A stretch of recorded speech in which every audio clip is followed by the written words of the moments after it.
que guarda nosso coração e nos dá esperança de um reino que virá. E para nós a realidade desse reino já chegou. Em nome de Jesus. Amém e amém. Capítulo 37 de Gênesis. Nós vimos ontem os descendentes de Jacó, Esaú, essa trajetória de Jacó sendo tratado por Deus, Deus levando ele primeiro em Betel, é a casa de Deus para edificar a sua casa. Mas Deus não edifica nada com aquilo que não provém dele mesmo. Portanto, Deus não usa força natural, habilidade natural para edificar a sua casa, a sua igreja. Tudo que Deus usa provém dele mesmo. Por isso que Deus nos leva para um tratamento, Deus leva Jacó para um lugar de tratamento, em que ele é afetado na sua força humana, na sua habilidade humana, no seu ego, na maneira que ele interpreta, assim como é a jornada de todo cristão. A experiência de Isaac, a experiência de Abraão, a experiência com o pai, a experiência de filho, mas todos precisam ter a experiência de Jacó, a experiência de nós sermos feridos na parte que nós nos sustentamos, ou nos amparamos, ou nos apoiamos. É a força humana. Jacó foi ferido na coxa, a força humana. Isso tipifica, isso é um símbolo daquilo que a palavra, a vida com Deus vai fazer conosco. A parte mais forte, onde a gente mais acredita que a gente possa estabelecer a nossa vida. Deus fere. Deus fere para nos levar à dependência dele. Talvez ficarmos num lugar a sós com ele, agarrarmos Deus e dizermos: Senhor, só vamos te largar. Ou melhor, nunca iremos o largar, mas dá-nos a bênção. Não temos outra possibilidade se não for a tua bênção, se não for o Senhor. Esse é o contexto de Jacó, em que Jacó se encontrou. E depois disso a gente viu Jacó reconciliando com seu irmão, ele completamente humilhado, né? Reconhecendo seus erros, reconhecendo os seus equívocos, né? E ele chega diante do irmão e se coloca como servo. Jacó está humilhado. E é uma coisa que muitas vezes a gente não quer, né? A gente acha que a gente perverte a palavra de Deus, né? Muitas vezes a gente troca, a gente fala o que a palavra de Deus não fala, né? A gente diz assim: os humilhados serão exaltados, né? E a gente acha que aquilo que a gente faz assim, conosco, Deus está vendo isso e vai vingar isso. Mas a palavra de Deus, na verdade, ela fala que aquele que a si mesmo se humilhar, esse Deus o exaltará. Então a gente precisa abandonar essa interpretação carnal ou até mesmo religiosa, né? De achar que aquilo que acontece conosco, esse sofrimento, ou o que as pessoas estão fazendo conosco, que isso é o que Deus vai vingar isso e vai nos exaltar. E a gente pode estar ali cheio de ressentimento pelo que estão fazendo conosco, cheio de inveja daquilo que Deus está fazendo com o outro. E isso, na verdade, ser o maior perigo, ser o maior dano, o maior gatilho, né? Para maior laço na vida de um cristão. Uma vida de ressentimento por aquilo que fizeram com ele. Agora a palavra de Deus diz que aquele que a si mesmo se humilhar. Então você vê que Deus trata Jacó e ele a si mesmo se humilha diante do seu irmão. E aí a Bíblia diz, então, aquele que a si mesmo se humilhar, Deus o exaltará. Então toda a interpretação de que olha o que estão fazendo comigo, é injusto. Tenho falado sobre isso, ontem eu estava conversando com alguns irmãos, estava dizendo, eu acho que o nosso grande problema não é no nosso erro, né? É no nosso acerto. A questão da justiça própria, né? Nós, às vezes errados, a gente fica incomodado quando alguém denuncia o nosso erro, quando alguém chega e confronta-nos, estando errado, para ver o tamanho do orgulho, né? Mas o grande problema é quando a gente está certo. É quando a gente tem direitos, quando a gente fez por merecer, né? E aí, depois que a gente fez, aí alguma pessoa interpreta errado, ou depois que a gente fez o certo, ainda alguma pessoa pede para além, pede a segunda milha, né? Aí vem o nosso teste, aí começa o teste do Espírito. Então, eu tento sempre lembrar isso, que a maioria dos casamentos, eles não se desfaz na pior temporada. A maioria na melhor temporada. É na temporada que as coisas estão bem e cada um está cheio de justiça própria, tem muitas possibilidades. Né? Quando não tem essa possibilidade, cada um está agarrado no outro, tá dizendo, me ajuda, eu preciso de ti. Eu preciso de um irmão, preciso da esposa, preciso do esposo, eu preciso dessa igreja. Se não fosse esse GC, glória a Deus, favor de Deus me encontrou, me jogou lá dentro do encontro, né? Tive um encontro com Deus, minha vida foi transformada, eu tô alegre, tô feliz. A pessoa tá passando por uma temporada difícil, mas Deus resgatou ela. E aí a pessoa tá cheia de gratidão, porque ela sabe que ela não merece. Aí passa um tempo, a pessoa fica cheia de si, cheia de direitos. Esses irmãos estão me devendo. Eu sou grandes coisas, eles precisavam me reconhecer mais. Olha tudo que eu fiz. Eles precisavam olhar melhor para mim. O que estão fazendo é pouco. O que Deus fez é pouco para mim. A pessoa não diz isso verbalmente, mas as atitudes falam assim. Algumas até falam, né? E aí você vai ver o orgulho humano. Então existem situações que Deus vai permitir para tratar todo esse orgulho humano. É isso que Deus faz com Jacó. Então essa experiência aqui é a experiência constante na vida de um cristão. Todos nós, diariamente, seremos tratados da nossa justiça. E o que eu quero deixar enfatizado aqui é que a palavra, ela pode ser usada de maneira errada. Os grandes conflitos, na verdade, é quando a gente usa a palavra com a interpretação errada. É por isso que tem muita bagunça. Quando aquilo não testifica nas pessoas, mas cada um usa para o seu próprio interesse. Foi essa a tentação de Jesus. E essa tentação nossa também. Não, mas a Bíblia não diz isso. Só que a pessoa está usando aquilo para o seu benefício e seu privilégio. E a pior coisa é quando começa a olhar para tudo e para todos sem discernir o espírito da palavra. É por isso que a letra mata. A letra vai matar. A pessoa pega a letra, usa para o seu próprio benefício, e com o passar do tempo a letra vai matar. Você não está percebendo. Satanás usa a palavra para tentar Jesus. O que o diabo usou? Você acha que o diabo vai usar? Interessante. Né? O diabo vai usar.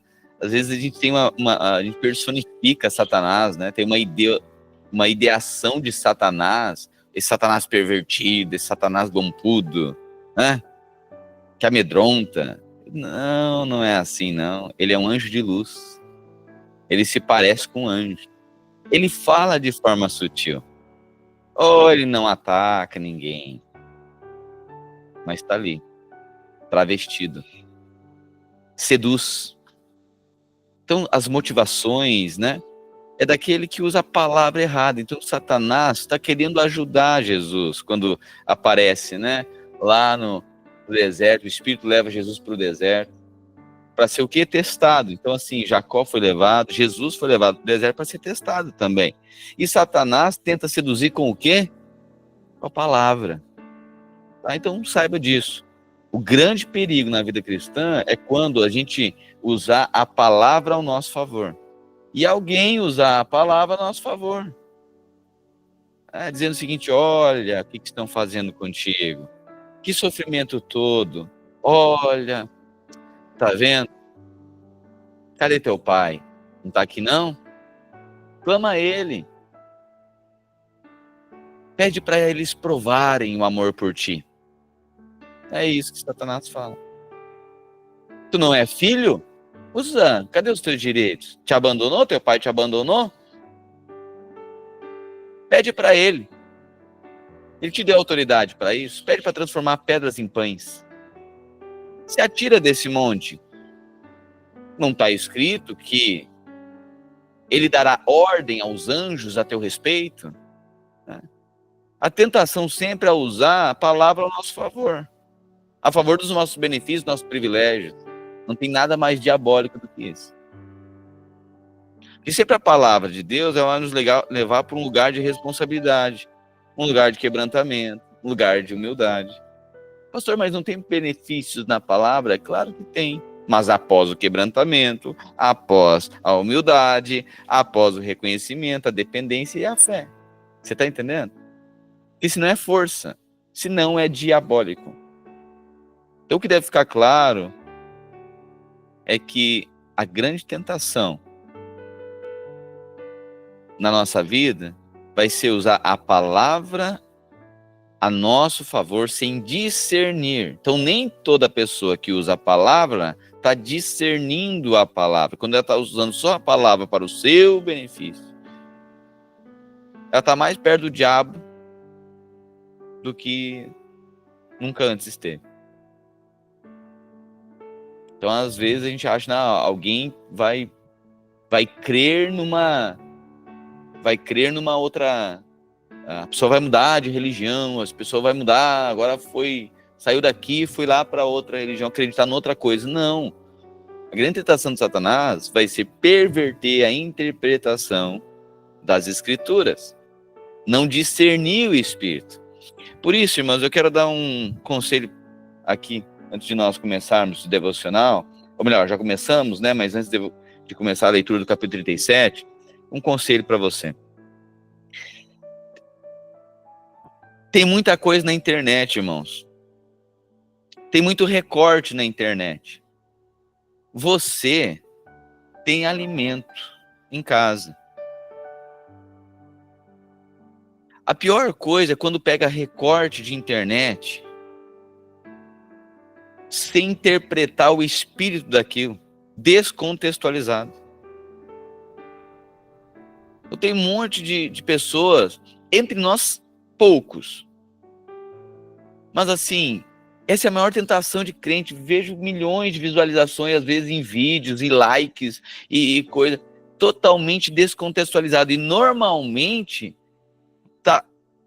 é alguém falando e colocando o homem como centro, dizendo o seguinte: olha, tá vendo o que estão fazendo contigo? Te abandonaram. Olha só, Deus vai vingar isso aí. Olha o que estão fazendo. E a pessoa, realmente. Aí tem milhões. Então, o espírito da autocomiseração, do coitadismo, do vitimismo. Irmãos, discirna em conselho a palavra de Deus. Precisa haver um testificar. Perceba direções. Uma coisa, né? Ontem eu estava falando com o irmão Altair e com o irmão Franco. Estava conversando com eles.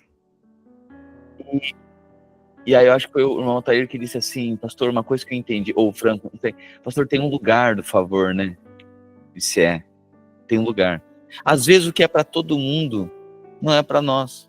Nosso lugar é outro. Às vezes o que faz sentido para um monte de gente não faz para nós, a nossa vibe é outra. Às vezes o nosso alimento é outro. Você está entendendo? Então assim, para não ser um religioso que pega qualquer coisa, pastor, quer dizer que a gente nunca pode comer fora de casa? Pode. Mas se você comer fora de casa todos os dias, o perigo de você se contaminar e comer porcaria é muito grande. Você pode comer uma vez ou outra, jantar fora, almoçar, fazer um lanche. Mas assim, você tem casa para comer. Amém. Alguém pode ver isso. Olha só, que controle. Olha, meu Deus, o pastor está dizendo que a gente deve ouvir só. Não estou falando isso. Você pode ouvir quem você quiser. Estou te dando um conselho como um pai. Quer ver? O que você fala para os seus filhos? Não, filha, come em qualquer lugar. Tudo é bom. A criança comendo terra, né? Pode comer, é bom, veio da terra mesmo, né? É assim? Não, né? Pois é. Igreja, você é filho. tem zelo pela sua vida. Estou zelando pela sua vida. Não se alimente de qualquer coisa do mundo, não. Ou melhor, do mundo religioso. Tá? Porque tem muita comida entre os religiosos. Só que é misturada. Não é completamente graça. E o ensino misturado, você vai comendo, vai comendo, vai comendo, e vai tendo outra interpretação. Ao ponto que não testifica mais com o corpo aquilo que a pessoa está interpretando, aquilo que ela está comendo, porque ela come outra coisa. Ela se alimenta de outra coisa. Então você deve discernir a palavra de Deus. Mas não é discernir independente. É discernir em conselho. Então fica aqui um conselho de um pastor que é responsável pela sua vida de falar a palavra. Tá? Eu muitas vezes me eximo de me colocar, ou melhor, me abstenho, né, de dar ênfase a isso. Mas eu preciso falar para você, porque às vezes parece controle, né? Oh, meu Deus, interessante, que sempre vai ter... Jesus disse, se os olhos forem maus, tudo é mal. Então, por exemplo, um pai que diz o seguinte, não, come a comida de casa, não vai comer porcaria na rua. Alguém pode dizer, nossa, que pai tirano, que controle. Pois é, o outro vai ver, nossa, que pai amoroso. Tá entendendo? Então, quando o coração tá errado, interpreta o que quiser. Né? E pode dizer isso. Ah, mas não pode falar nada, que a pessoa já vem checar, olha só que controle. É a mesma coisa do filho. A minha filha pode dizer isso, porque o tempo inteiro estamos corrigindo o que ela está falando, mas se fizer isso com o irmão, ele diz que é família, ele diz que é filho. Mas se fizer isso, é um absurdo. Mas não vivemos em família, em conselho? Ah, tá, então tem que ter responsabilidade de colocar o alimento, mas não pode dizer para não comer fora de casa. Ué? Então hoje, falo aqui para você, como um alimento que está posto na mesa, porque tem gente que não vai participar do devocional, mas fica comendo comida fora de casa. Amém? Em conselho, em amor e em vida e revelação. Jacó vai para um lugar de tratamento com Deus, ele é exposto, ele é tratado, ele volta de forma humilde. Agora, no Velho Testamento, ele fala dessa família redentiva que Deus escolhe agora para redimir a humanidade e abençoar a humanidade, e a partir dela, todas as famílias serem abençoadas na terra. Ele escolhe a família de Abraão. Começou com Adão, depois levantou Noé, e depois faz uma aliança, Deus faz uma aliança com ele mesmo, que chama Abraão. Bom, Abraão, então, a sua descendência, Abraão, Isaac, Jacó, aponta para Deus Pai, Deus Filho, e o Espírito Santo, a obra do Espírito Santo em nós, apontando, então, Jacó, esse caminho, essa experiência, né, de homem tratado por Deus.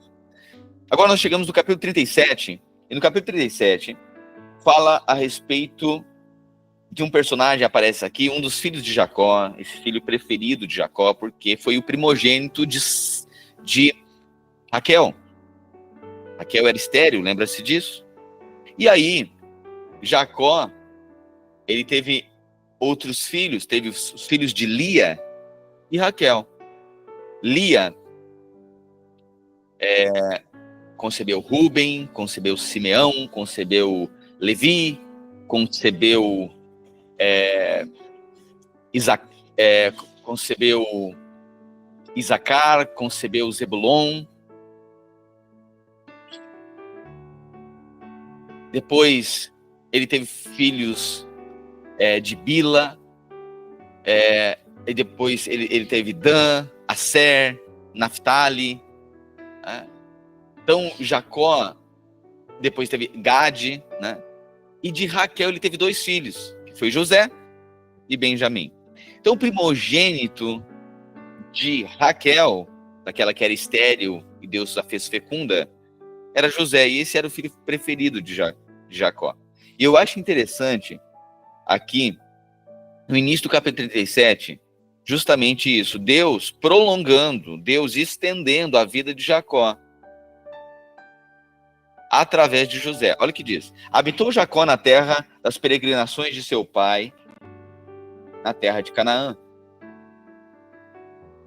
Este é o registro dos descendentes de Jacó.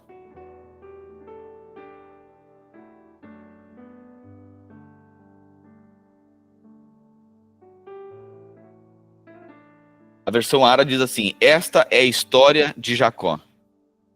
Tendo José 17 anos, peraí, essa é a história de quem? De Jacó? Não seria lógico falar tendo Jacó 17 anos? Porque está falando da história de Jacó? Mas por que fala de José? Porque é uma extensão agora. José é a redenção de Jacó. Deus escolhe agora, na história desse homem que foi tratado por Deus, Deus escolhe agora a descendência para ser a redenção de alguém que tinha um caminho tortuoso, um coração desalinhado. E aí, depois que foi tratado por Deus, Deus agora vai vingar. É Deus vingando, não é o homem se vingando. É alguém quebrantado.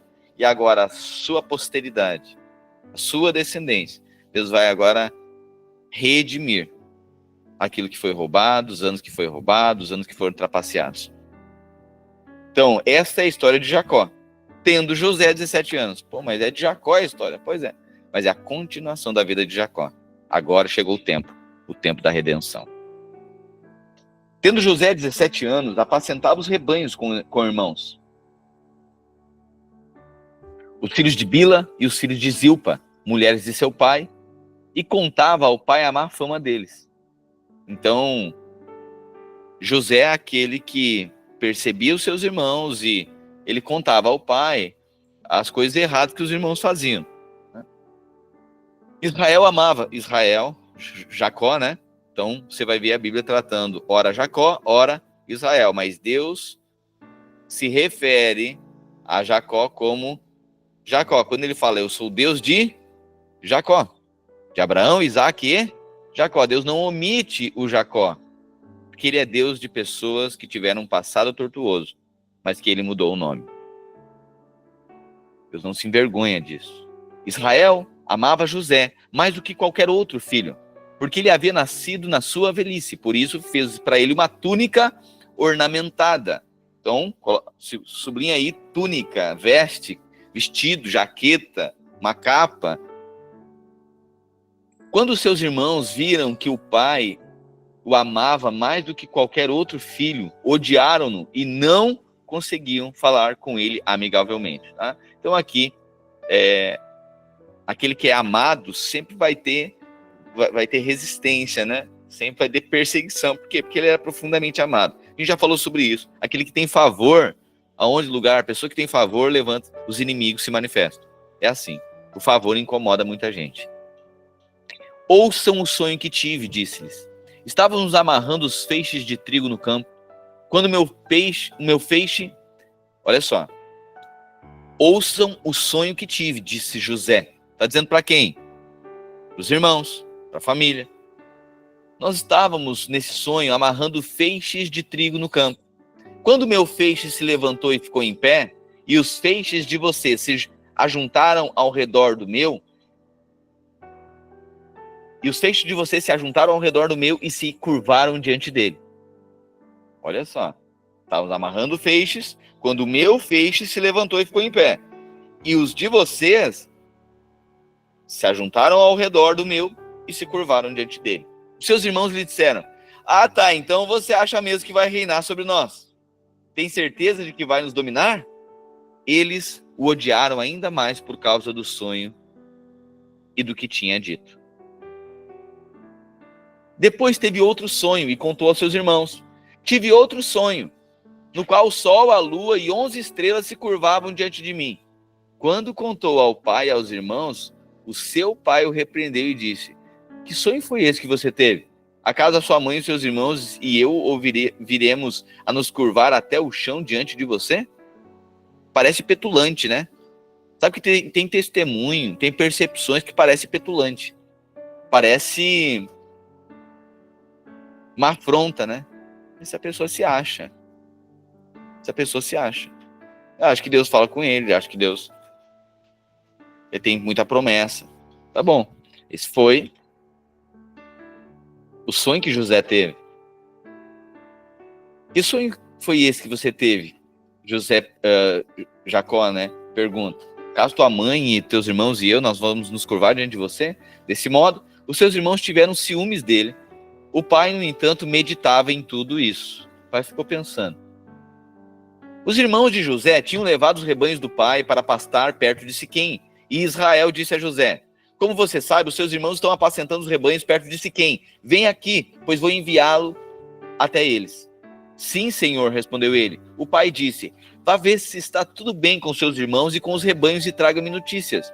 Jacó o enviou do vale de Hebrom e José chegou a Siquém. Lembra Siquém? Siquém é inimizade, não é? Contenda, é isso? Depois só preciso ver aqui no original.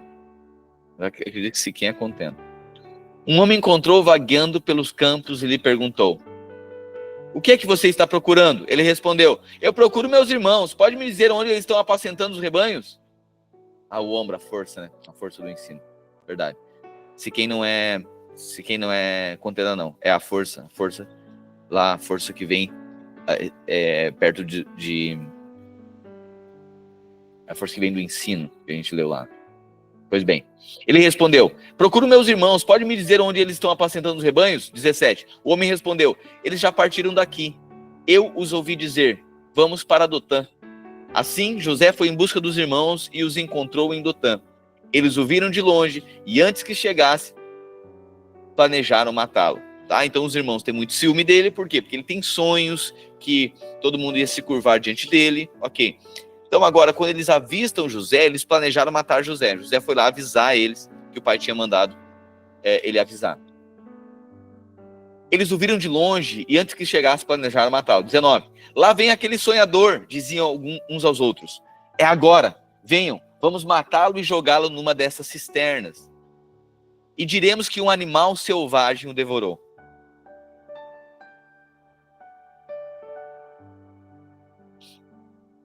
Veremos então o que será dos seus sonhos. Quando Rúben ouviu isso,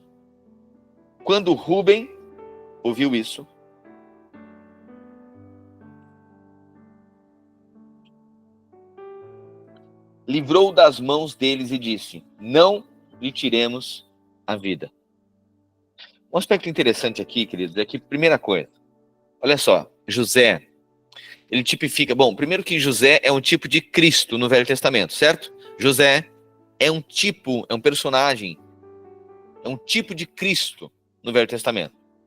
Começa com José tendo um sonho, recebendo uma missão. Tudo que Deus faz na nossa vida, primeiro Deus revela através de uma visão. Sempre que Deus vai fazer algo na vida de alguém, ele coloca uma visão, tem uma visão, uma percepção. Deus falou algo, é uma convicção, é uma palavra, uma visão, um norte, uma direção. Né? É isso que Deus faz. Assim como para Jesus, a ele foi dada uma missão. Ele tem uma visão, tem uma convicção, um chamado. Pois bem, só que esse chamado, ele atrai inimizade. Ele atrai inimizade dos irmãos, de gente que está próximo. E agora, ele vai por um caminho de contradição. É interessante, porque tem uma promessa, tem um chamado, tem uma visão, mas o caminho que ele começa a trilhar agora é um caminho de contradição. Porque, vamos lá, se Deus vai levantar alguém para ser uma referência, era de todos que estão próximos saberem que isso trará graça e favor sobre todos aqueles que estão ali. Mas não é isso que acontece. Acontece inveja, ciúme, inimizade. Pois bem, José vai por esse caminho, só que em cada momento tenso, em momento complicado, José era agraciado pelo Senhor. Então agora os irmãos planejaram matar ele. Só que aí tem um irmão, que é Rúben, o irmão mais velho, né? Rúben diz assim, no versículo 22. Ou melhor, 21. Quando Rúben ouviu que os irmãos queriam matá-lo, livrou das mãos deles, dizendo: não lhe tiremos a vida. E acrescentou: não derramem sangue, joguem-no naquela cisterna no deserto, mas não levantem a mão contra ele. Rúben propôs isso para livrá-lo deles e levá-lo de volta ao pai. Interessante que em momentos de, complexos, mesmo num caminho de contradição, Deus sempre guarda. José estava diante da morte, de um assassinato, certo? Mas lá encontrou favor. Teve um irmão que intercedeu por eles. Os irmãos de José iam matar ele, iam assassinar José. Mas teve um irmão que interviu, Rubem, que Rubem se colocava como responsável pelos seus irmãos. Eu fiquei meditando nisso. E Rubem é aquele que se responsabiliza pelos seus irmãos. É o irmão mais velho. Mesmo que todos os outros tivessem contrário, o Rubem estava ali, olhando para José. E isso é graça, né? Favor, graça de Deus na vida de José. Agora você vê, José não está obstinado, José não está fazendo maldade para ninguém, José não está enganando ninguém. Esse é José. Achou graça diante de Deus. Rubem propôs isso para livrá-los deles e levá-lo de volta ao pai. Quando José chegou aonde estavam seus irmãos, estes lhe arrancaram a túnica ornamentada, agarraram-no e jogaram na cisterna que estava vazia e sem água. Ao se sentarem para comer, viram ao longe uma caravana de ismaelitas que vinha de Gileade. Os seus camelos estavam carregados de especiarias, bálsamo e mirra, que eles levavam para o Egito. Então Judá disse aos seus irmãos: que ganharemos se matarmos o nosso irmão e encobrirmos o seu sangue? Venham, vamos vendê-lo aos ismaelitas. Quem disse isso? Judá. Venham, vamos vendê-lo aos ismaelitas. Não levantaremos a mão contra ele, afinal, é o nosso irmão, carne da nossa carne. Os seus irmãos concordaram. Quando os mercadores midianitas se aproximavam, tiraram José da cisterna e o venderam aos ismaelitas por 20 peças de prata. Espera aí. Então eles colocam agora, jogaram numa cisterna. Uma caverna, uma cisterna. Só que é interessante porque, novamente, tem um segundo episódio aqui que José achou graça. Porque Rubem intervém pela vida dele. Logo depois, eles arrancam a capa de José, arrancam a túnica, arrancam a roupa, rasgam ela, e agora eles colocam em uma cisterna para não matar. Agora Judá intervém e diz o seguinte: o que nós vamos deixar ele preso aí para morrer? Façamos o seguinte, vamos vendê-lo. Então, novamente, tem agora um outro irmão aqui, intervindo, é o Deus usando de graça. Tem um outro irmão intervindo pela vida de José.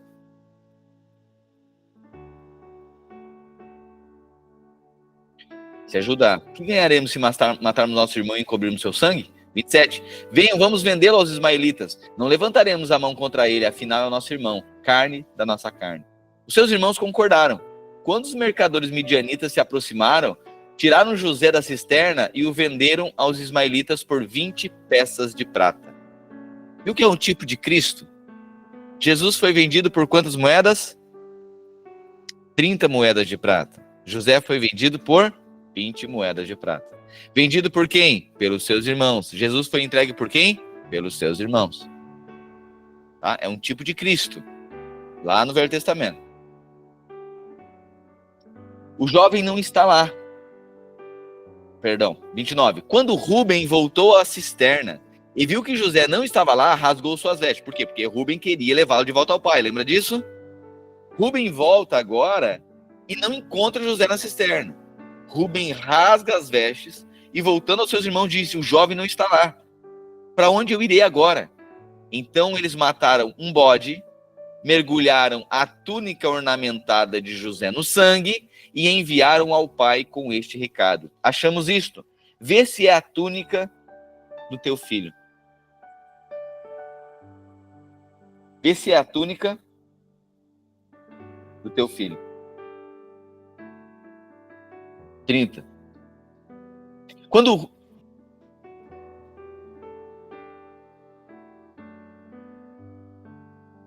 33. E ele a reconheceu e disse: é a túnica do meu filho. Um animal selvagem o devorou. Com certeza José foi despedaçado. Então Jacó rasgou as suas vestes, vestiu-se com pano de saco e chorou por muitos dias, de luto pelo seu filho.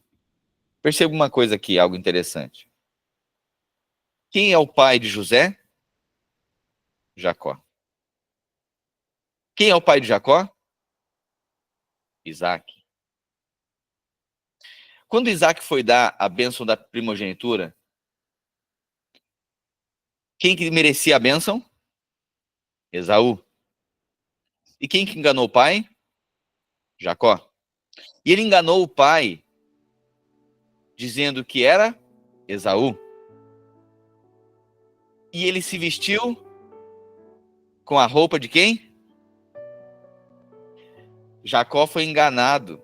Ou melhor, Jacó enganou seu pai com uma túnica, com uma veste, com roupas. Chegou o tempo. Ele colheu um engano também. Ele enganou com vestes, e com vestes foi enganado também. Os filhos de Jacó chegaram com as vestes de José e enganaram o pai. Existe uma coisa que é a lei da semeadura e da colheita. Não está falando agora sobre graça ou não. Porque em tudo, a gente viu que a graça de Deus ainda tornou Jacó abençoado, certo? Mas a gente não pode esquecer de uma coisa. Tem coisa que não é maldição, tem coisa que é consequência. Às vezes a gente atribui, não, é maldição na minha vida. Não, é consequência. A consequência é proporcional à ofensa. A consequência, ela é proporcional, tanto é que existe leis. Então, quando alguém já está na lei, a consequência do erro já está na lei. Isso é consequência. A maldição sempre é maior do que o erro. A maldição é uma proporção maior. Assim como a bênção de Deus, ela não é consequência. A bênção de Deus é maior. A bênção é maior, a maldição também. Quando é maldição, é desproporcional. Tanto é que, por exemplo, quando alguém vai punir um filho, corrigi-lo, um pai em lucidez, em sã consciência, uma mãe, pune, repreende, corrige na proporção do erro. Eu não puno a minha filha dizendo que tu tá amaldiçoada porque tu deixou esse copo cair. Eu não. É desproporcional, não é? Isso é maldição. Maldição é desproporcional, é muito maior. Certo? Mas a consequência é no tamanho do erro. Ela é proporcional, é uma força proporcional. Às vezes com uma ênfase. Né? Tem uma ênfase aqui. Mas ela é proporcional. O que acontece na vida de Jacó agora é só consequência daquilo que ele fez lá. Ele enganou, foi enganado. Não foi enganado lá por Labão? Pois é, chegou o tratamento de Deus. Agora foi enganado com vestes também. Por quê? Porque ele enganou com vestes foi enganado. Ah, Deus está me amaldiçoando. Não é maldição, não, é consequência. Então tem coisa que acontece na nossa vida, quem diz, não, o diabo se levantando, é maldição, repreender o diabo, a maldição é verdade, tem que repreender o diabo mesmo. Mas tem coisa que não é maldição, não. Tem coisa que é consequência das bagunças que a gente fez. Simples quanto isso. Mas a gente, para se tornar, para não reconhecer o nosso erro, pastor, então quer dizer que daí tudo a gente deve aceitar? Não, até o nosso erro, né? Deus tem o poder de converter maldição em bênção. Se é maldição, Deus tem o poder de converter até a maldição. E o erro? Bom, o erro ele assumiu na cruz, né? Ele diz, não haverá mais sentença de culpa sobre você. Ele é a redenção. Mas tem uma coisa que aqui na Terra, a consequência, muitas vezes nós teremos a consequência. Mas a consequência não é mais a morte. A consequência seria para nós a morte, mas Cristo levou sobre ele a consequência da morte. O dano maior ele levou. Tem coisa aqui que é consequência. Então, problemas. Cortaram a minha luz, pastor. Cortaram. Diabo se levantando, maldição. Essa amaldiçoou a nossa casa, eles cortaram a luz. Não é maldição, irmão. Isso é consequência de não ter pago a conta. Você está entendendo? Nossa, maldição, a Corsã amaldiçoou os canos, tá tudo entupido, que não vem mais água. Não é maldição, é consequência. Você está entendendo? E a gente não lida muito bem com repreensão, já viu isso? A gente não lida muito bem com consequência. A gente vive uma geração, especialmente aqueles que tiveram problema com o pai, ou são muito órfãos ainda. Quando tem uma consequência, eles não lidam bem com isso. Eles acham que todo mundo se voltando contra, que Deus está contra ele. Não, filho, é lei da semeadura e da colheita. Isso é lei. Ah, mas nós estamos na graça. Pois é, mas a lei da semeadura e colheita é do Novo Testamento. Amém, irmãos? Então saiba, tem coisa que é consequência e tem coisa que é maldição. A maldição, a proporção é muito maior. Aqui, Jacó tem uma questão que é consequência agora. Ele enganou com vestes foi enganado. Versículo.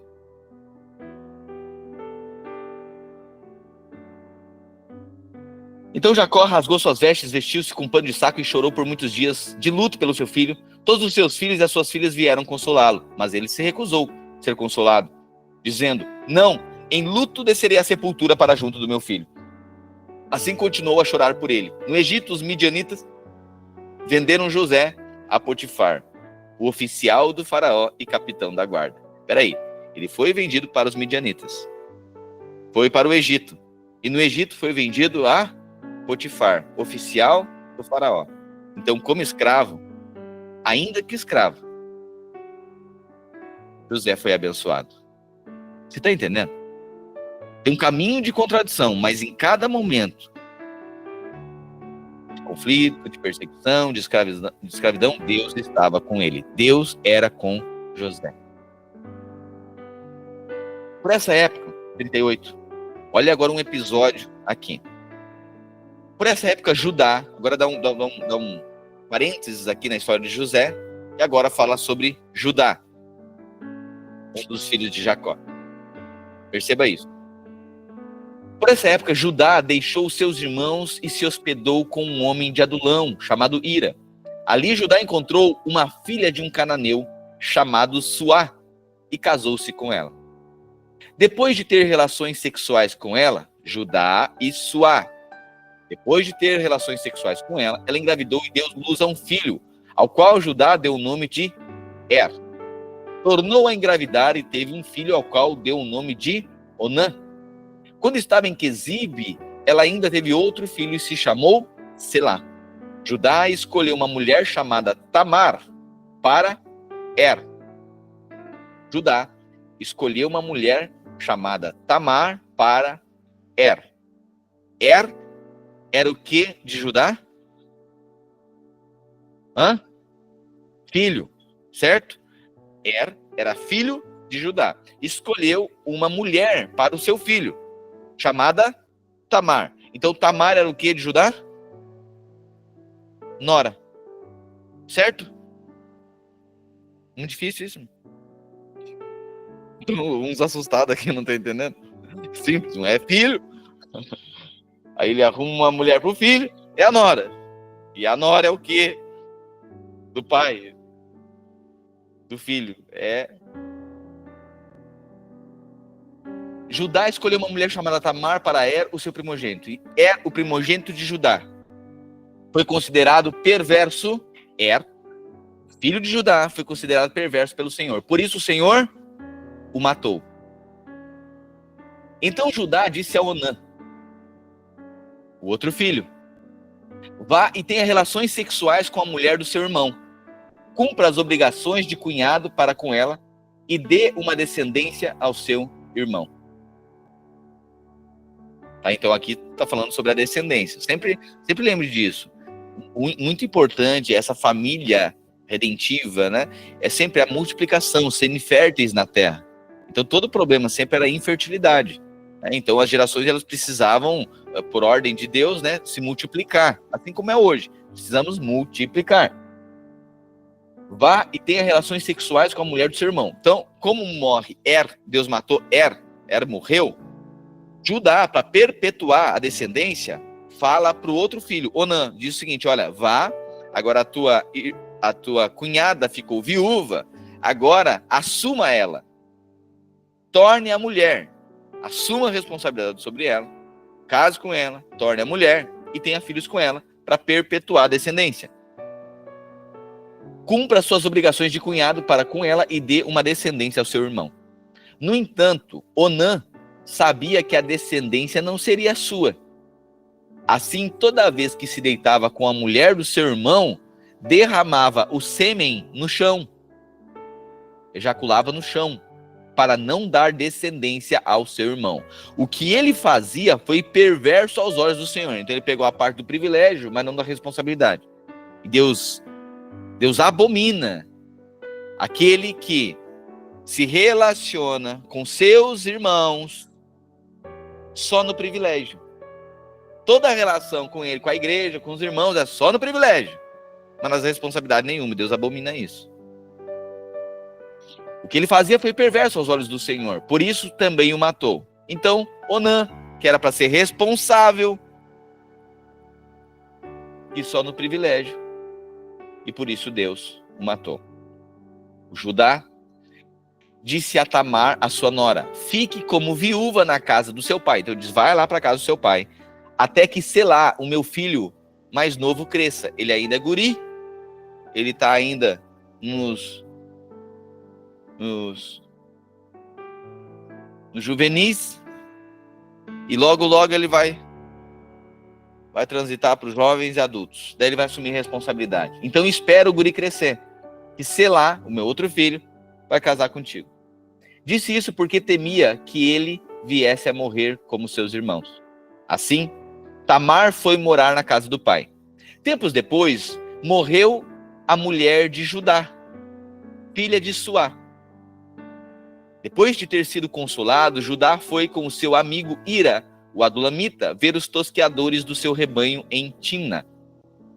Quando contaram a Tamar que o sogro dela estava a caminho de Timna para tosquear as suas ovelhas, ela trocou as roupas de viúva, cobriu-se com um véu e foi sentar-se à entrada de Enaim, que fica no caminho de Timna.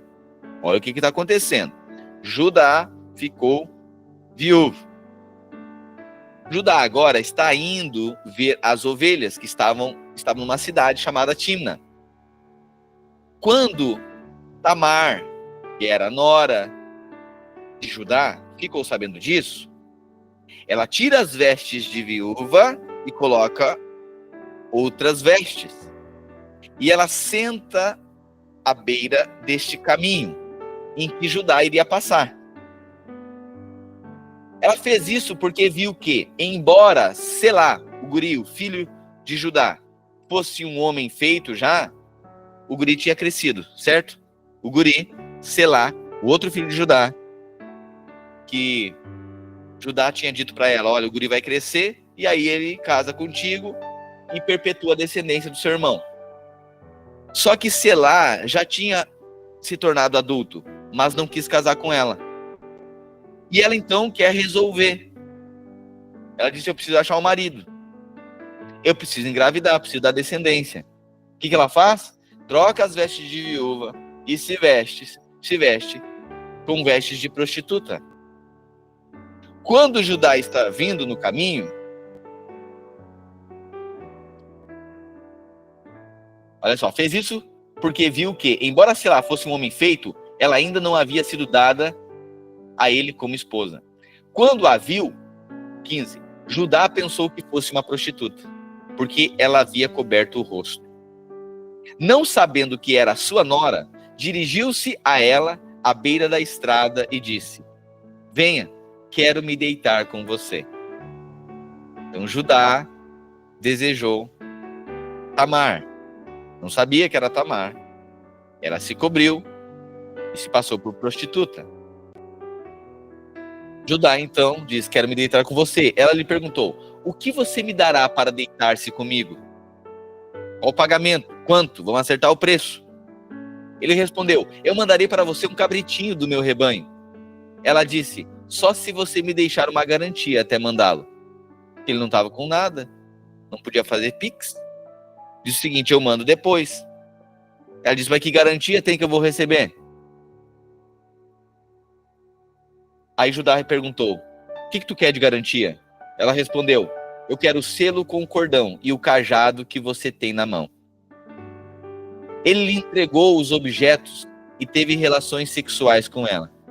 Assim, Tamar engravidou dele.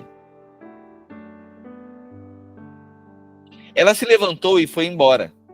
Ela se levantou e foi embora. Tirou o véu e tornou a vestir as roupas de viúva. Judá mandou o cabritinho por meio do seu amigo Adulamita, a fim de receber de volta das mãos da mulher a garantia. Mas ele não encontrou. Então mandou o amigo chega lá e diz: cadê aquela prostituta que estava aqui?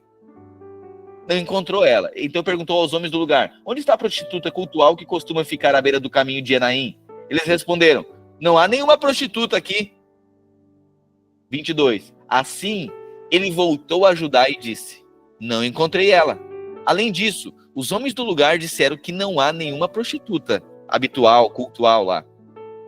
Judá respondeu: que ela fique com o que lhe dei. Não quero que nos tornemos objeto de zombaria. Afinal, o que ele tinha dado? O selo, o bordão, né? O cajado. Ele diz: que ela fique com o que lhe dei. Não quero que nos tornemos objeto de zombaria. Afinal de contas, mandei a ela esse cabritinho, mas você não encontrou. Cerca de 3 meses mais tarde, disseram a Judá. 3 meses. Tamar, sua nora, prostituiu-se e ficou grávida, disseram para Judá. Então Judá exclamou: tragam-na para fora e queimem-na viva. Eita! Disseram que ela se prostituiu e ficou grávida. Isso é um absurdo. Judá emite uma sentença, então. Sabe as pessoas que eles são rápidos em dar sentença? Eita, eles são muito perdoados. Passa 1 ano, 2 anos, 3 anos, 4 anos recebendo perdão, misericórdia, graça, insistência. Mas no dia que alguém erra com eles, eita, a sentença é lá em cima. Olho por olho e dente por dente, porque não é o certo. Eita. Tá bom, Judá. Então, Judá, isso é um absurdo se prostituir. Olha aqui, porque disseram, né? A tua nora, Tamar, se prostituiu, engravidou. Ele disse: pode trazer ela aqui, vai ser queimada viva. Tá bom, Judá. Quando ela estava sendo 25, levada para fora, mandou o seguinte recado ao sogro: eu estou grávida do homem que é dono dessas coisas. Disse ainda: veja se o Senhor reconhece a quem pertence esse selo, este cordão e este cajado. Eita. Ele limite: traga ela para fora e ela vai ser queimada viva. Ela disse: olha, só diz lá para Judá se ele reconhece de quem é esse cajado, esse selo e esse bordão.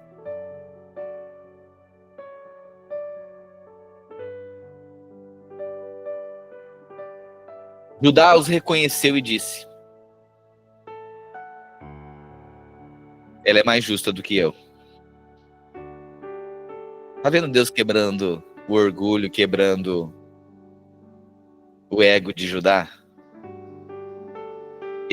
Primeiro disse: essa guria é injusta, é perversa. Esses irmãos aqui, são... eu é que sou. Ah, é, Judá? Eles são tudo errados. Judá estava com uma régua lá em cima, achando que é melhor que todo mundo. Aí Deus permite para mostrar para ele. Aí é interessante, né? Porque quando Deus fala, Deus não precisou muita coisa agora. Primeiro, quando ele recebe o cajado, o cordão e o selo, ele já bate no peito e diz: ela é mais justa do que eu. Ela é mais justa do que eu. Já reconhece. Então, assim, não é que não posso errar. A questão é que precisa ser rápido em reconhecer erro. Obstinação em que tem o evento 50 para falar na vida, para poder reconhecer, isso é obstinação. Mas Judá, tá bem que não tinha muito o que fazer, né? Mas ele também não mentiu. Não é meu, não fui eu. Tá ali. Não tinha teste de DNA naquela época. Podia dizer não sei. Podia mentir. E podia mandar matar ela. Ele tinha poder para isso, sim ou não? Podia negar.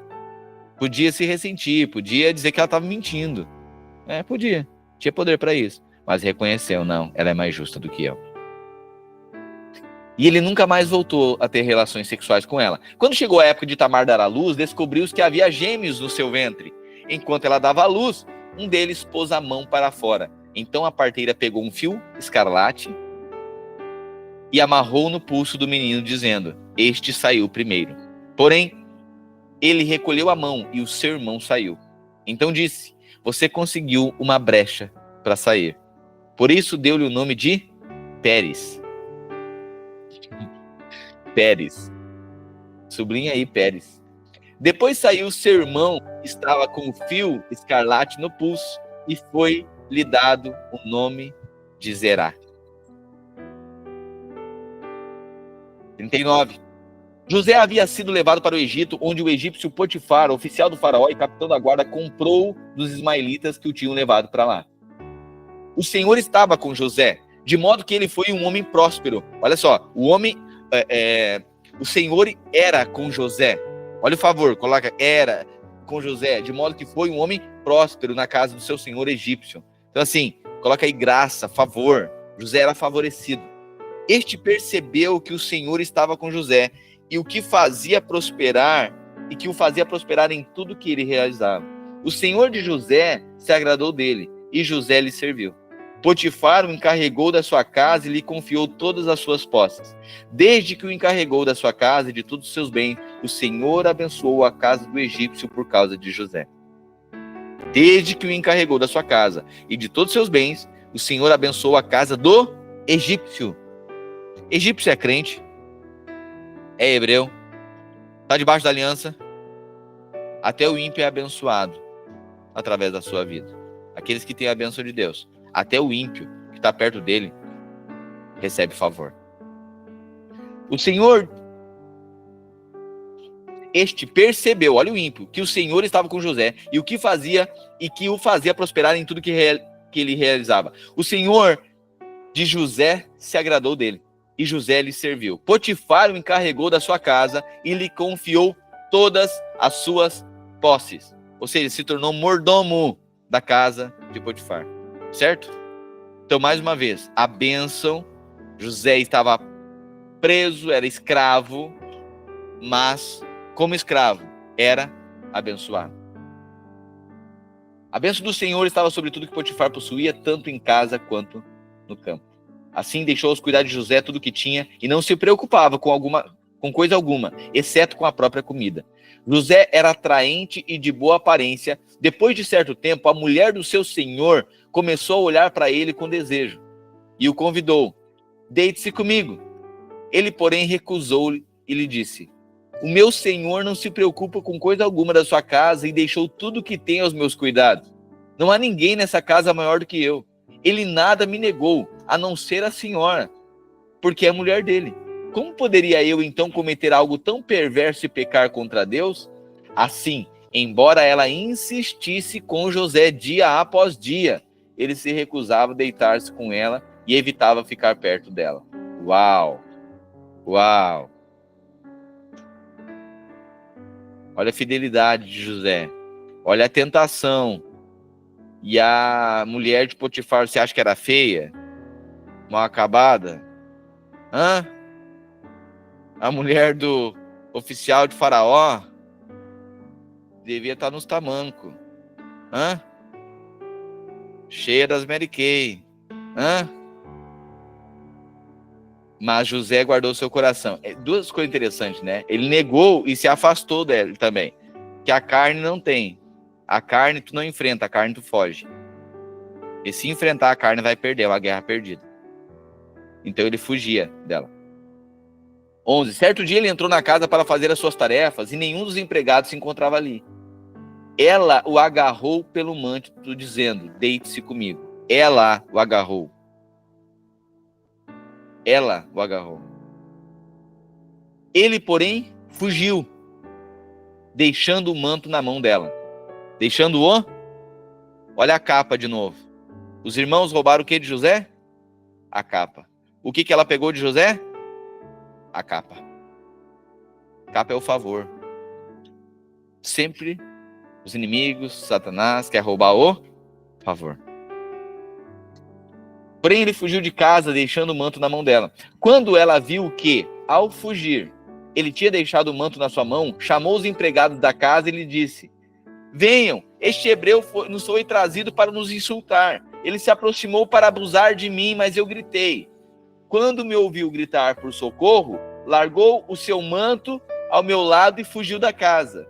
Ela conservou o manto consigo até que o senhor de José voltasse para casa. Então repetiu-lhe a história, falou para o marido: aquele escravo hebreu que você nos trouxe aproximou-se de mim para me insultar. Quando, porém, gritei por socorro, ele largou o seu manto ao meu lado e fugiu de casa.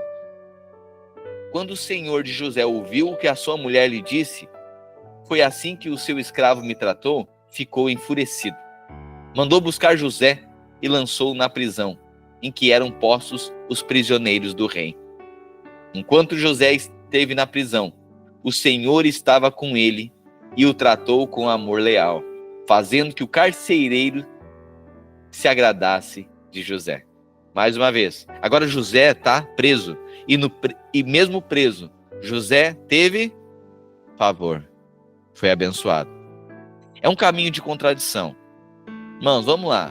Deus dá uma promessa para sua vida e toda essa pitimbeira aqui. Eu vou falar uma coisa. Agora, é só isso.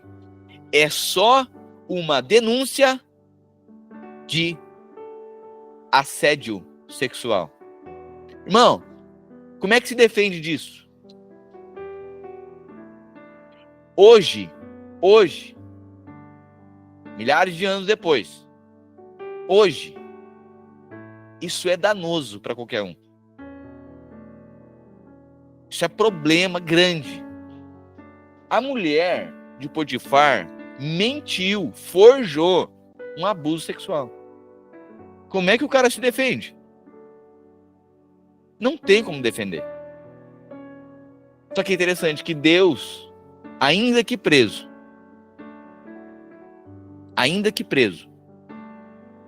Deus guardava ele e ele tinha favor. Eu acho que ele já teve favor aqui de não ter sido morto, né? Potifar, de certo, também conhecia a tisga que ele tinha em casa. Que a mulher também não era das mais, né? Sim, porque assim, ele, de certo, ele disse, ó, José, tá bom. Ele ficou enfurecido. Mas sim, esse tinha poder para matar o cara.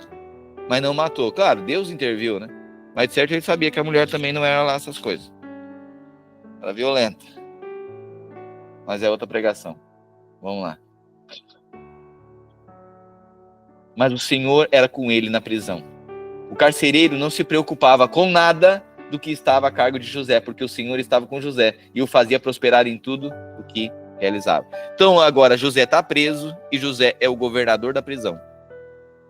Ele está num lugar não muito favorável, mas lá ele tem favor. Algum tempo depois, o copeiro e o padeiro do rei do Egito ofenderam seu senhor, o rei do Egito. O faraó irou-se com esses dois oficiais, ou seja, o chefe dos copeiros e o chefe dos padeiros, e mandou prendê-los na casa do capitão da guarda, na prisão em que José estava. O capitão da guarda os deixou aos cuidados de José, que lhe servia. Depois de certo tempo, o copeiro e o padeiro do rei do Egito, que estavam na prisão, tiveram cada um sonho na mesma noite. E cada sonho tinha sua própria interpretação. Quando José foi vê-los na manhã seguinte, notou que estavam abatidos. Por isso perguntou aos oficiais do faraó, que também estavam presos na casa do seu senhor: por que hoje vocês estão com um semblante triste? Eles responderam: tivemos sonhos, mas não há quem os interprete. José lhes disse: por acaso as interpretações não pertencem a Deus? Contem-me os sonhos. Então o chefe dos copeiros contou o seu sonho a José. No meu sonho, então olha só, o copeiro-chefe contou o seu sonho. No meu sonho, vi diante de mim uma videira, com 3 ramos. Ao brotar, a videira floresceu, e os seus cachos davam uvas maduras. A taça do faraó estava na minha mão. Peguei as uvas, as espremi na taça do faraó e a entreguei na mão dele. José lhe disse: esta é a interpretação. Os 3 ramos são 3 dias.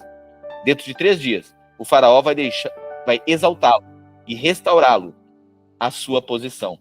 E você servirá a taça na mão dele, como costumava fazer quando era seu copeiro.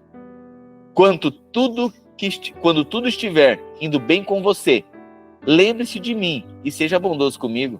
Fale de mim ao faraó e tire-me dessa prisão, pois fui trazido à força da terra dos hebreus, e também aqui nada fiz para ser jogado nesse calabouço. Ouvindo o chefe dos padeiros essa interpretação favorável, disse a José: eu também tive um sonho. Sobre a minha cabeça havia 3 cestas de pão branco. E na cesta de cima havia todo tipo de pães e doces que o faraó aprecia. Mas as aves vinham comer da cesta que eu trazia na cabeça. Então José disse, essa é a interpretação. As 3 cestas são 3 dias. Dentro de 3 dias, o faraó vai decapitá-lo e pendurá-lo em uma árvore. E as aves comerão a sua carne. 3 dias depois, era o aniversário do faraó. E ele ofereceu um banquete a todos os seus oficiais. Na presença deles, reapresentou o chefe dos copeiros e o chefe dos padeiros. Restaurou o chefe dos copeiros à sua posição, de modo que ele voltou a ser aquele que servia a taça do faraó. Mas mandou enforcar o chefe dos padeiros, como José lhes dissera na sua interpretação. O chefe dos copeiros, porém, não se lembrou de José. O chefe dos copeiros, porém, não se lembrou de José. Ao contrário, esqueceu-se dele. É horrível, né? É horrível. Aquelas pessoas que são favorecidas passam um tempo e esquecem da bondade que foram feitas para eles. O homem esquece, mas Deus não esquece. Amém? Aleluia. 2 anos depois, Faraó teve um sonho. 2 anos depois, Faraó teve um sonho. Ele estava em pé junto ao rio Nilo, quando saíram do rio 7 vacas belas e gordas, que começaram a pastar entre os juncos. Depois saíram do rio mais 7 vacas feias e magras, que foram para junto das outras, à beira do Nilo. Então as vacas feias e magras comeram as 7 vacas belas e gordas. Olha o sonho do faraó. 7 vacas gordas e 7 vacas magras. Então as vacas magras feias comeram as 7 vacas gordas e bonitas. Nisso o faraó acordou. Olha um sonho estranho. Tornou a adormecer e teve outro sonho. 7 espigas de cereal graúdas e boas cresciam do mesmo talo. Depois delas brotaram outras 7 espigas mirradas e ressequidas pelo vento leste. As espigas mirradas engoliram as espigas graúdas e cheias. Então o faraó acordou. Era um sonho. Então 7 vacas gordas e 7 vacas magras. 7 espigas viçosas e 7 espigas mirradas. As espigas mirradas engoliram as viçosas, as vacas magras engoliram as vacas gordas. 8. Pela manhã, perturbado, mandou chamar todos os magos e sábios do Egito. E lhes contou os sonhos, mas nenhum deles foi capaz de interpretá-los. Então o chefe dos copeiros disse ao faraó: hoje me dou conta do erro que cometi. Certa vez o faraó ficou irado com os 2 dos seus servos e mandou prender-me com o chefe dos padeiros. Lembra, faraó? Tu mandou uma vez me prender? Fui eu e o chefe dos padeiros? Sim, na casa do capitão da guarda. Uma noite, cada um de nós teve um sonho. E cada sonho tinha uma interpretação. Havia lá, conosco, um jovem hebreu, servo do capitão da guarda. Contamos a ele os nossos sonhos e ele os interpretou, dando a cada um de nós a interpretação do seu próprio sonho. Tudo aconteceu exatamente como a interpretação que ele nos deu. Eu fui restaurado à minha posição e o outro foi enforcado. O faraó mandou chamar José, que foi trazido depressa do calabouço. Depois de se barbear e de trocar roupa, apresentou-se ao faraó. O faraó disse a José: tive um sonho que ninguém consegue interpretar. Ouvir falar que você, ao ouvir um sonho, é capaz de interpretá-lo. E José lhe respondeu: longe de mim, é Deus que dará ao faraó uma resposta favorável. Então o faraó contou o sonho a José. Sonhei que eu estava em pé à beira do Nilo, quando saíram do rio 7 vacas belas e gordas, que começaram a pastar entre os juncos. Atrás delas saíram outras 7 raquíticas, muito feias e magras. Nunca vi vacas tão feias em toda a terra do Egito. As vacas magras e feias comeram as 7 vacas gordas que tinham aparecido primeiro. Mesmo depois de havê-las comido, não parecia que o tivessem feito, pois continuavam tão feias como antes. Em seguida acordei. Ainda vi no meu sonho 7 espigas de cereal graúdas e boas que cresciam de um mesmo talo. Depois delas brotaram outras 7 espigas de cereal mirradas e ressequidas pelo vento leste. As espigas mirradas engoliram as 7 espigas boas. Contei isso aos magos, mas nenhum deles foi capaz de me explicar. O faraó teve um único sonho, disse-lhe José. Deus revelou ao faraó o que ele está para fazer. Aí agora, José vai revelar o sonho de faraó. Agora a interpretação. 26. As 7 vacas boas são 7 anos. As 7 espigas boas são 7 anos também. Trata-se de um único sonho. As 7 vacas magras e feias que surgiram depois das outras e as 7 espigas mirradas, ressequidas pelo vento leste, são 7 anos. Serão 7 anos de fome. É exatamente como eu disse ao faraó. Deus mostrou ao faraó aquilo que ele vai fazer. 7 anos de muita fartura estão por vir sobre a terra do Egito. Mas depois virão 7 anos de fome. Então todo o tempo de fartura na terra do Egito será esquecido, pois a fome arruinará a terra. A fome que virá depois será tão rigorosa que o tempo de fartura na terra não será mais lembrado. O sonho veio ao faraó 2 vezes, porque a questão já foi decidida por Deus, que se apressa em realizá-la. Por isso, Faraó, procure um homem criterioso e sábio e encarregue-o de administrar a terra do Egito. O faraó também deve nomear supervisores para recolher 1/5 da colheita do Egito durante os 7 anos da fartura. Eles deverão recolher todo o mantimento que puderem nos anos bons que virão e fazer estoques de grãos. Sob o controle do faraó serão armazenados nas cidades. Este estoque de mantimento servirá de reserva para os 7 anos de fome que virão sobre o Egito, para que a terra não seja arrasada pela fome. O plano pareceu bom ao faraó e a todos os seus oficiais. Por isso, o faraó lhe perguntou: será que vamos achar alguém como este homem em quem está o Espírito de Deus? Então o faraó disse a José: uma vez que Deus lhe revelou todas essas coisas, não há ninguém tão criterioso e sábio como você. Você será encarregado da minha casa, e todo o meu povo acatará as suas ordens. Somente em relação ao trono serei maior que você. Uau! Olha o favor de Deus. Chegou o tempo de Deus exaltar José. Colocou-o como governador do Egito. O faraó prosseguiu: entrego a você agora o comando de toda a terra do Egito. Em seguida, o faraó tirou do dedo o seu anel oficial e colocou-o no dedo de José. Ele o vestiu com roupas, Deus trocou as vestes. Aleluia. As vestes haviam sido roubadas, mas agora chegou o tempo de o Senhor dar novas vestes. Vestes de favor. As vestes sempre foi, o favor estava o tempo inteiro sendo roubado, né? Roubado de José. Mas chegou o tempo que Deus restituiu as vestes de José. Ele os vestiu com roupas de linho fino. Linho fino. Linho fino. Aponta para a justiça de Deus. Aleluia. Não é a justiça própria. As vestes que o Senhor coloca é da sua própria justiça. Justiça divina. É Deus que faz justiça. Ele colocou no pescoço uma corrente de ouro. Aponta para a glória. Justiça divina e a glória de Deus. Também o fez subir na carruagem do vice-regente, que lhe pertencia. À frente iam gritando: ajoelhem-se, meu Deus. Olha Deus restituindo agora os anos roubados de José. Anos de sofrimento, anos de escravidão, anos de perseguição, anos de mentira, anos de engano, de sofrimento, roubados, anos roubados. Mas agora, Deus restaura e coloca à frente dele um povo gritando: ajoelhem-se. Assim José foi posto no comando de toda a terra do Egito. O faraó disse a José: eu sou o faraó, mas sem a sua palavra ninguém poderá levantar a mão nem o pé em todo o Egito. O faraó deu a José o nome de Zenefenate-Paneia e lhe deu por mulher Asenate, filha de Potífera, sacerdote de On. Depois, José viajou por toda a região do Egito. José tinha 30 anos de idade quando se apresentou diante do faraó, rei do Egito. Quantos anos?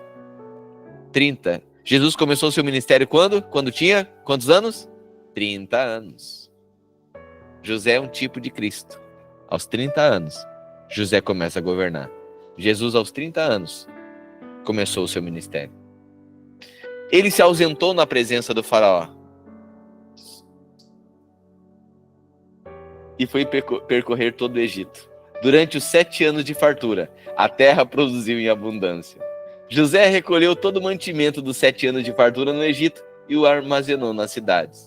Em cada cidade, ele armazenava o mantimento produzido nos campos das redondezas. Assim, José estocou grãos como a areia do mar. Tal era a quantidade que ele parou de contabilizar, porque ia além de toda medida. Antes dos anos de fome, a Asenate, filha de Potífera, sacerdote de On, deu a José 2 filhos. Ao primeiro, José deu o nome de Manassés, dizendo: Deus me fez esquecer de todo o meu sofrimento e de toda a casa do meu pai. Manassés é Deus me fez esquecer. Interessante porque Manassés é filha de José com quem? Com egípcia. Certo? José tá no Egito, casou com egípcia. E o nome do primeiro agora é Manassés, dizendo: Deus fez esquecer do sofrimento. Sabe quando vem o favor de Deus, o tempo do favor de Deus?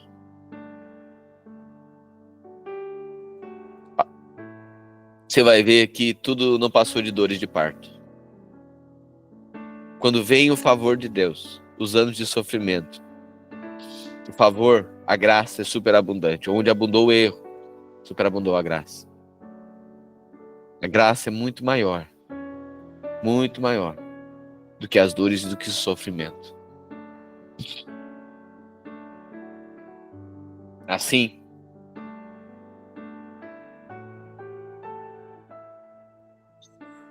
José deu o nome do filho de Manassés: Deus me fez esquecer de todo o meu sofrimento e toda a casa do meu pai. Ao segundo filho chamou Efraim, dizendo: Deus me fez crescer na terra onde tenho sofrido. Assim, chegaram ao fim os 7 anos de fartura no Egito e começaram os 7 anos de fome, como José tinha dito. Houve fome em todas as terras, mas em todo o Egito havia alimento. Quando todo o Egito começou a sofrer com a fome, o povo clamou ao faraó por alimento, e este respondeu a todos os egípcios: Dirijam-se a José e façam o que ele disser. Quando a fome já se havia espalhado por toda a face da terra, José mandou abrir os locais de armazenamento e começou a vender grãos aos egípcios, pois a fome se agravava em todo o Egito. De toda a terra vinha gente ao Egito para comprar grãos de José, porque a fome se agravava em toda parte. José estava responsável pelo alimento do Egito. Isso diz respeito à palavra, o alimento.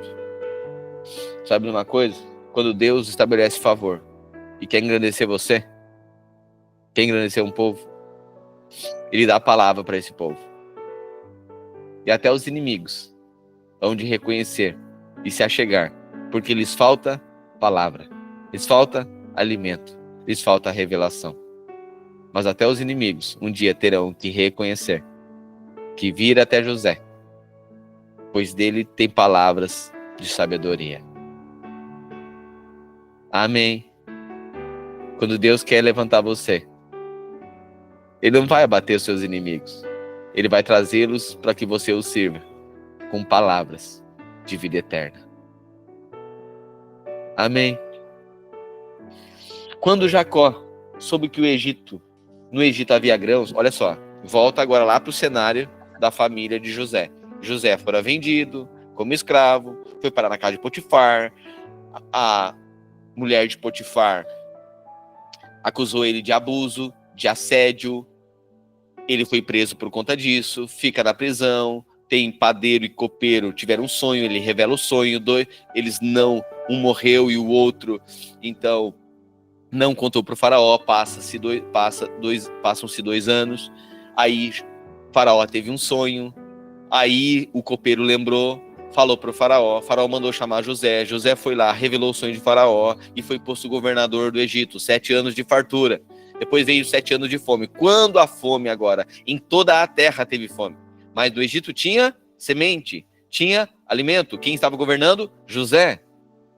Agora, lá na família de Jacó, que não estava ali no Egito, teve fome, a terra estava com fome. Quando Jacó soube que no Egito tinha grãos, disse aos filhos: por que vocês estão aí olhando uns para os outros?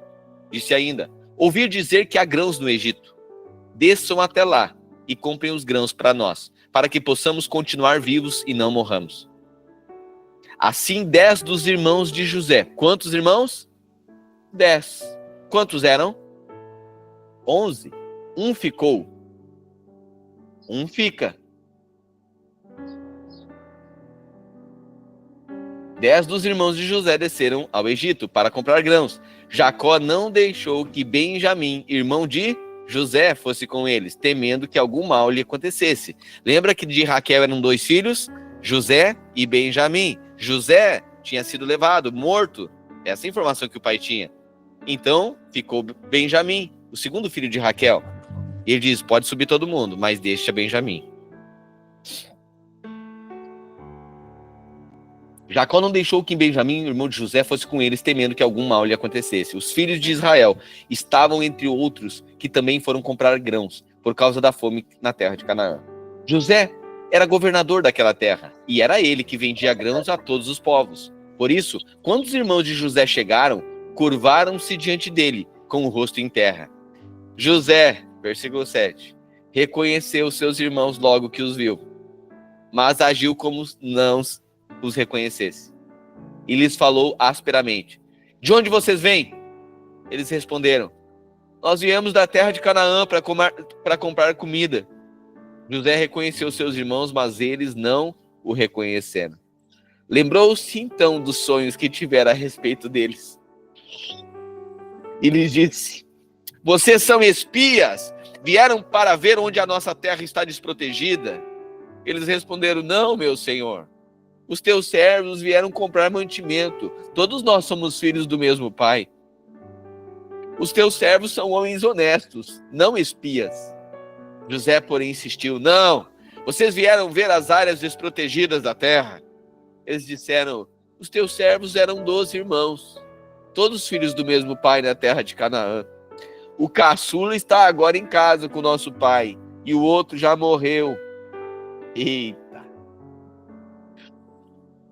José tornou a afirmar: é como lhes falei, vocês são espias, vocês serão postos à prova. Tão certo como vive o faraó, vocês não sairão daqui enquanto seu irmão caçula não vier para cá. Mandem algum de vocês buscar o seu irmão enquanto os demais aguardam presos. Assim ficará provado se vocês estão dizendo a verdade. Se não forem, tão certo como vive o faraó, vocês são espias. José os deixou presos 3 dias. No 3º dia, José lhe disse: eu tenho temor de Deus.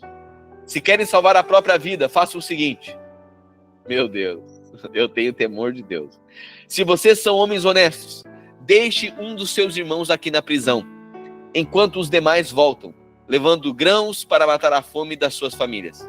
Trago-me, porém, o seu irmão caçula, para comprovar o que dizem, e vocês não tenham que morrer.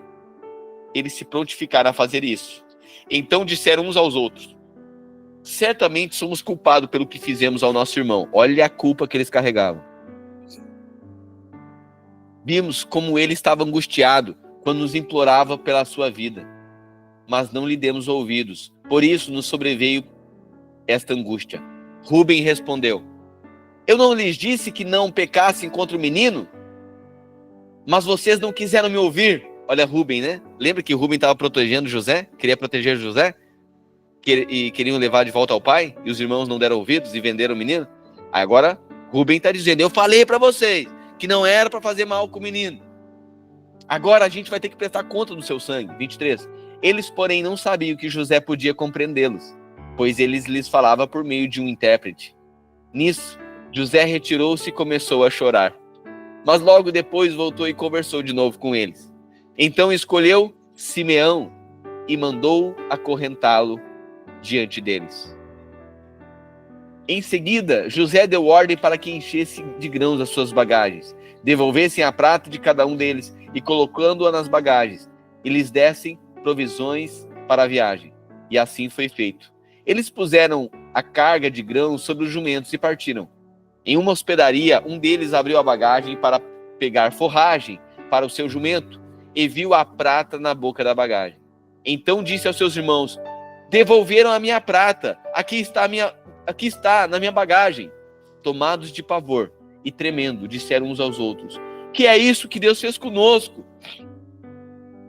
Ao chegarem à casa de Jacó, seu pai, na terra de Canaã, relataram-lhe tudo o que lhe acontecera, dizendo: o homem que é o senhor daquela terra falou asperamente conosco e nos tratou como espias. Todavia nós lhes asseguramos que somos homens honestos, não espias. Dissemos também que éramos 12 irmãos, filhos do mesmo pai, que um já havia morrido e que o caçula estava com nosso pai em Canaã. Então o homem que é senhor daquela terra nos disse: vejamos se vocês são honestos. Um dos seus irmãos ficará aqui comigo e os outros poderão voltar e levar mantimentos para matar a fome das suas famílias. Tragam-me, porém, o seu irmão caçula, para que eu comprove que vocês não são espias, mas homens honestos.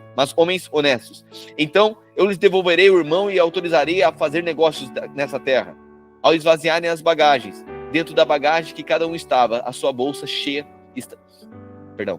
Ao esvaziarem as bagagens, dentro da bagagem de cada um estava a sua bolsa cheia de prata.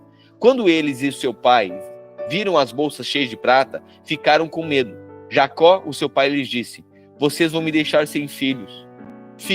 Já fiquei sem José, agora sem Simeão, e ainda querem levar Benjamim. Tudo está contra mim. Então Rúben disse ao pai: podes matar os meus 2 filhos se eu não trouxer Benjamim de volta. Deixa-o aos meus cuidados, e eu o trarei. O pai, porém, respondeu: o meu filho não descerá com vocês. O seu irmão está morto, e ele é o único que resta.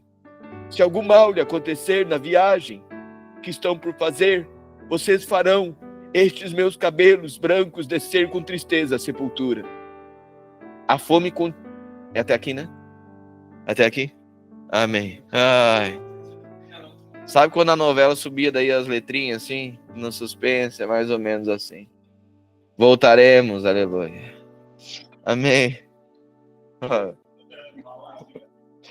Nós estávamos embalando, irmãos. Amém. Mas pode ter certeza que amanhã, aleluia, amanhã a gente transborda aqui de novo. Pois a promessa é que nunca faltará palavra, nunca faltará revelação, nunca faltará lágrimas dos olhos. Aleluia, sobre nós. Amém. Amanhã nós voltaremos. Jesus, queremos te agradecer. Que nós estamos debaixo da unção de José, a unção de Cristo. E ainda que em prisões, ainda que em perseguições, ainda que em tempos de seca, ainda que em tempos de falta, existe um favor que está sobre nós. Existe uma graça que é derramada sobre nós. E uma convicção nós temos que o Senhor está conosco, o Senhor é conosco. Temos convicção de revelação dessa sua bondade sobre nós.